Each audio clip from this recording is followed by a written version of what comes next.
Yo, Rap Lines, dito ngayon sa Cali Art Gallery, dito sa Estrada, BMSC, anibersaryo. Magingay naman kayo. Maraming salamat kay Sir Cholo, sa lahat ng mga pumunta dito sa Maporta. Ito, unang battle ngayong gabi. Sa kanan, introduce yourself. Mga bosses about respetado ng mga bloods at crips from north to south. Tinatanong ako, kamusta ang pera ko? Sagot ilang naman, sakto lang, nope. Wallet ko'y puro ilang laman. Yo, Bagsik, Brown Pro, game na.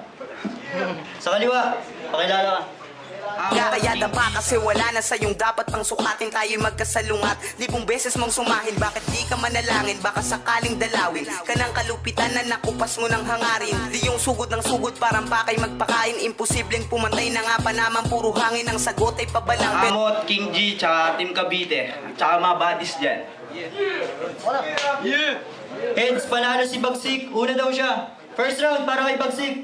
Yo, woo! Hahatiin ko yung katawan mo, wala nang intro-intro pa. Sa kalye tayo naglalaban, kaya sa akin makikimbo ka. Pero sino ba tong kalaban ko? Yung hari ng Rap Lines, merong bagong panauhin. Pero wala na akong pake kung sino ka, kung sino ako, yun ang dapat mong isipin. Kaya paalala ko lang sa'yo na wag mo akong gagalitin. Dahil bulaga ang aabutin mo, parang tinanghali ka ng gising. Kaya ikaw, mag-ingat-ingat ka sa ibibitaw mong mga bara. Dahil pag nagdilem yung paningin ko, pinapatay ko kahit hindi ko kakilala. Kaya kung inaakala mong swerte ka, gago, malas mo kasi ngayon ka pa dito dumating. Sisirain ko yung imahe mo sa tao para kang humarap sa basag na salamin. Alam kong medyo gasgas na yon. Alam mo kung bakit ginamit ko pa rin. Gusto ko kasing malaman mo na sa kahit simpleng linya ko pa lang, kaya-kaya na kitang pabagsakin. Oo, mot ka nga. Pero yung utak mo nasa pupil stage pa lamang. Di ka pa rin hot kahit wala kang M sa pangalan. Single digit yung IQ kaya di ka papasa sa larangan. Wala nang itatakbo yung karir mo kasi ngayon dito ka nagagapang. Ha? Ako'y guru na habang estudyante ka pa lang sa element. Tari ko sa'yo ang ididiin. Kahit may dalang ilaw tong pupil ko, yung daanan mo magdidilim. Meron akong balak na yung manok nyo buhay na ay kitilin. Wala silang magagawa dito na kita ililibing. Ha? Para sa kabutihan mo, mas pinili kong maging masama. Pag nilibeng kita dito, at least meron na akong napala. Para mabuhay ka sa kulturang to, dapat marunong kang gumawa. Trabaho ko, sumulat ng mga letrang pamatay para sa tulad ng puro salita. Ha? Tangina, alam mo ba kung bakit ka nila itinapat sa akin? Dahil bago ka mabubuo, kailangan muna kitang wasakin. Ha? Pero ayaw na kitang buhayin dahil sobra ka namang mahina. Unti-unti kung uubusin yung buhay mo na parang sinindihan kong kandila. Ha? Kasi di ka naman bagay sa pwestong kinatatayuan mo na parang si Gloria Macapagal. Pag ako napigon sa'yo, mamaya pagtapos itong battle, didiretso ka ng ospital. Ito na ang katapusan mo, kaya simulan mo na ang magdasal. Di ka tatagal sa bawat hampas ng mga bara ko na parang estudyante ka lang ng lasal. Ha? Bago matapos yung round 1 pari ko, ipapaalala ko lang sa'yo na di ko pa nilalabas lahat ng aking makakaya. Yung dala kong magasin, punong-puno pa ng mga bala. Mamaya pagtapos itong battle natin sa tapat ng tindahan ni Aling Nena, yung bangay mo ikakalat ko sa kalsada. Pag napugutan kita ng ulo, saka lang ako nung liligaya. First round para kay Bot. Check. Ang daming sinasabi, gusto niya daw akong kitilan. Ang daming sinasabing salita na hindi naman kayang panindigan. Bagsik, hanep sa pangalan Pero alam niyo ba kung anong kabaduyan ang meron? Bagsik ang pangalan, samantalang mukha lang namang fan ng One Direction. Matuto kang bumagay, kaibigan niya ng number 1 lesson. Malalaman mo kung saan ka bagay pag sinampal kita ng brochure ng Avon. Pogi ka. E di mag-showbiz o mag-model ka, baka doon pwede ka magtagal. Huwag kang magpakaaga mulak dito kasi sa larong to ang katunggali mo mala Jerry Crabal. Pero maiba, galing sa ligang Rap Lines, dun kang araw bumibida. So nagkataon pala na tutugasin kita gamit ang pangalan ng pinagmulan mong liga. At sabi ng isang kalaban mo, malibog ka daw tigang sa bilat. Ibig sabihin lang naman ng manika. Kaya paglalaroan kita para patawanin lang sila, tawagin mo ang batang prangkista.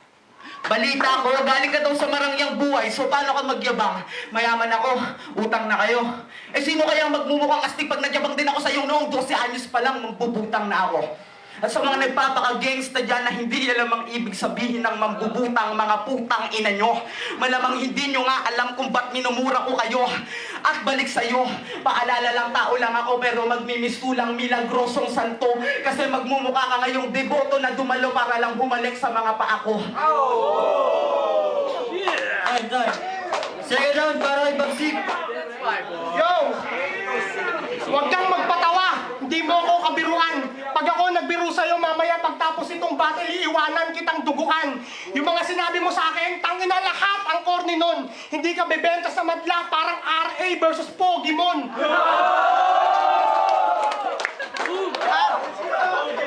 Yo, sa totoo lang, ayoko naman damay ng iba.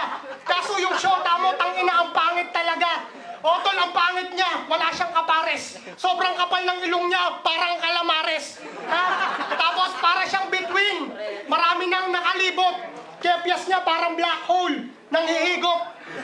Alam ko uhol ka sa tagumpay, kaya mamaya ipapainom ko sa'yo yung sariling dugo mo. Sabay tatapyasin ko yung leeg mo at gagawin kong baso yung bungo mo.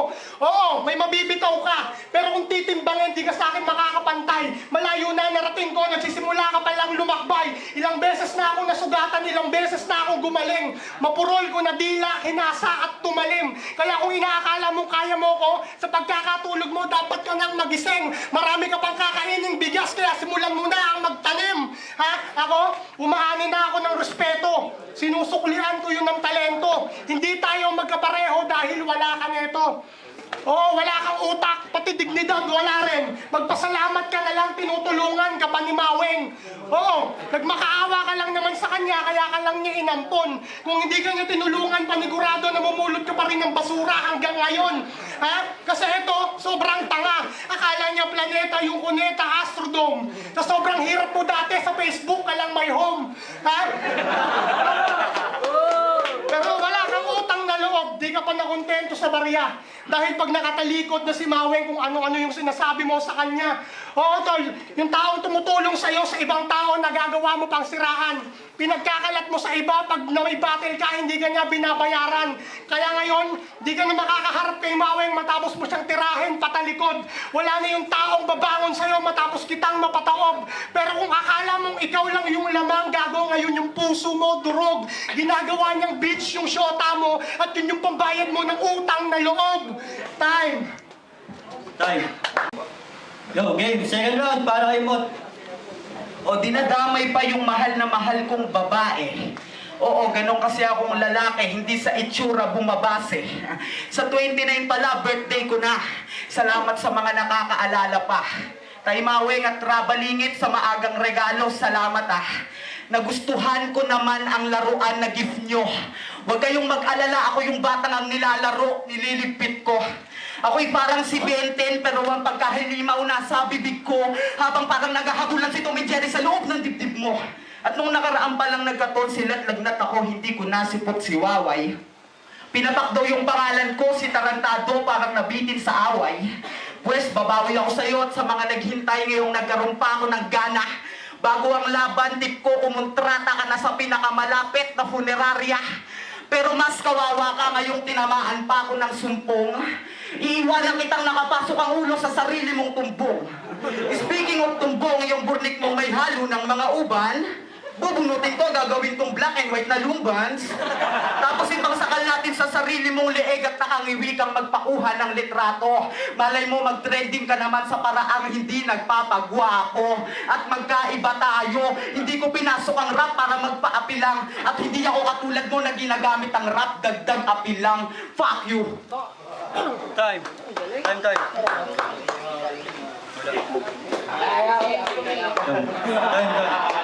Last round para kay Bagsik. Yo! Tanginan to, dinadamay mo pa si Waway. Intindihin mo ngayon dahil sa akin, di ka na mabubuhay. Ha? Sa totoo lang, wala naman akong balak na ikaw pa ay seryosohin. Gusto ko lang malaman nila na di ako nakakalimot sa mga taong tumutulong sa akin. At sana alam mo yon. At dito meron kang natutunan. Kahit madami akong ginagawa sa eskwela, Yung mundong to, hindi ko kayang kalimutan. Kaya magpasalamat ka na lang kasi ngayon dito pumunta pa ako. Kaya ako nakikipaglaban kasi gusto ng mga tao. Dito sa larangang ginagalawan ko, wala talagang natatalo. Dahil panalo ka pa rin, basta isinasa puso mo yung ginagawa mo. Ha? Legend na ako sa punchlines. Tawagin mo ako Muhammad Ali. Knockout ka papuntang impyerno, Maladante, Alighieri. Kaya patay na patay ka na sa akin ngayon dito, pare ko. Kung naging babae ka lang, kanina pa sa akin nalaglag yung panty mo. Ha? Kasi itong batang taga Cavite, hahataw-hatawin ko ng latigo. Pag nabuhay ka pa doon, sasakalin ko na lang ng rosaryo to. Ha? Bars ko, mas malakas ang tama sa Alfonso, kaya parang bagyo dumagundong. Di ka na makakaligtas pa kahit nagdasal ka kay Maria Asuncion ng Maragondon. Ha? Di ba taga-dasma ka?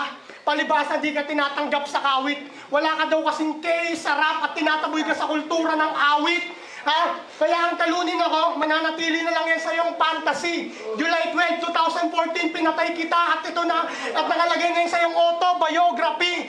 Pero wala na akong pake kahit sobra ka pang masaktan. Di ka na makakarating roon sa tuktok dahil ako ang nakasalubong mo sa hagdan. Ha? Pero kahit ganun, salamat kasi pumunta ka pa dito. Itong battle na to, babala ko lang sa paparating ng numero 1 tournament sa liga namin dito. Time, last round para kay Mot. Check, sabi niya, siya daw yung masasalubong ko pataas kaya hindi ko mararating yung tuktok. Hindi lumalaki yung ulo ko, lumalaki lang yung ulo ko sa pagkapal lang ng buhok. Oh, kulturang hip-hop, ipagpalagay nating isang malaking eskwelahan. Yung mga mag-aaral na nag-aangat at nag-aambag sila ang dapat parangalan. Mga hurado, sino ang nararapat? Pag-isipan ng maigi. Yung hanggang lakan lang ng lakambini o yung batang pwedeng ipambato sa quizbee na nagmula sa King G, isa sa mga halili, mga kagrupo neto'y magsisisi, mali kayo ng ibinala, pirated na CD, puging-pugi sa sarili, ba't sa pagrarapan na pili magbida, putang ina ka, hindi ka nagagaling mag-rap kahit mag-spicy beef lucky me ka, at may nabanggit siya, sa isang laban niya nakamukha niya daw si Jericho Rosales. Kung bumida ka sa legal wife, meron akong 2 Mrs. Real, Ding Dong Dantes.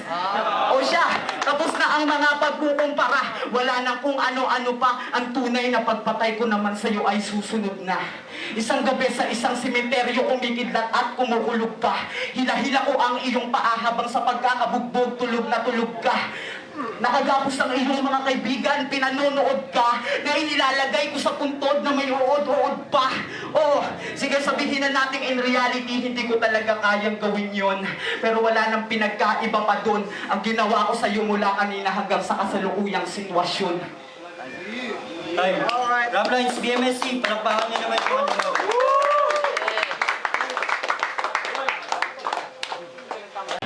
Yo, Rap Lines, BMSC, unang anibersaryo dito ngayon sa Cali Art Gallery. Ang laban, bagsik, laban kay Mot. Ang boto, 3-2, para kay Mot.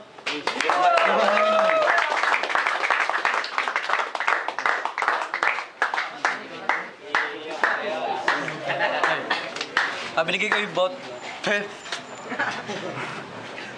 Binigay ko yung boto kay Mot kasi wala lang, pas kasing ano yung person kasi ang sakit ng approach niya basta ang aggressive niya ni Bagsik Kaso parang pinatay din ng road nung ginawa ni Mot kaya round 1 kay salamat. Yung basta, may explain. Panood nyo naman Grace Pen, yung masundingin, Panda Street Bad Boys. Shoutouts muna kay Jay at saka kay First One, kay Jay Steel. Boto ko, Mot. Although close tong battle na to. Una sa lahat, Ron, kumbaga sa content, pareha sila may content. Delivery lamang ni Mot, yung kay, Bagsik naman, yung lalim ng sulat niya. Kaso nga lang, nakawala-wala na si Bagsik sa round 3. Kung kung di siya nawawala doon, panalo siya sa 1 and 3. Kaso wala So, Mot. K3 shoutout sa 7X. Binoto ko si Bagsik. Round 1 tsaka 3 kay Bagsik, tas round 2 kay Mot. Yung round 1 binigay ko kay Bagsik dahil sa presence bars, tas parang nangangapa pa si Mot doon. Tapos round 2 kay Mot, ang daming bars niya na napailing ako sa round 2.